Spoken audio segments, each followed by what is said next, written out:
Let me ask you, you mentioned War Room a couple times. Is this a fictional place or is there a real place? What is it? Tell me about that.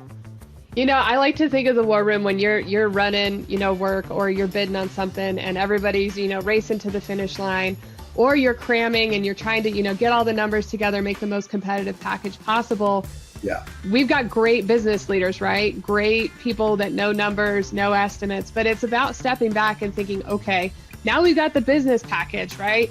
What about the human capital component of this? Are those things lining up? Are they going to be sustainable? I think it goes back to that transactional kind of mantra that I think we have to start shifting away from as an industry.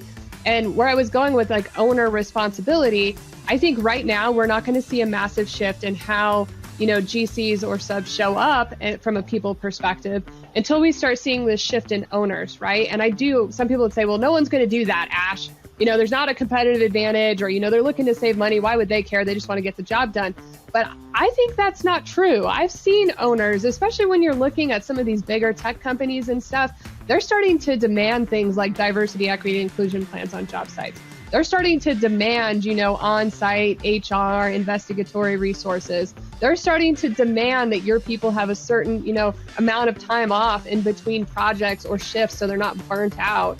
And so I think once that catches on, we're going to actually see some, positive but probably unexpected outcomes related to project schedules, productivity, and then the owner relationship with the GC in question, right? So I do think it's a question for, if you want to be a developer or you want to keep building things and you want to keep partnering with subs and GCs, how are you managing those expectations and relationships? And do you have standards and expectations for how they treat their people and how their people show up? And I don't mean just from a, zero safety issue perspective. I mean, truly, are these people productive? Are they safe? Are they, feeling included? Are they, responsive? Are they on schedule? And on top of that, all of those things related to safety and productivity go out the window when people are burned out, stressed out, or disenchanted with their job. There's tons of studies out there that show the less engagement, the more likely they are to get hurt. The more tired and burnt out, the more likely they are to get hurt.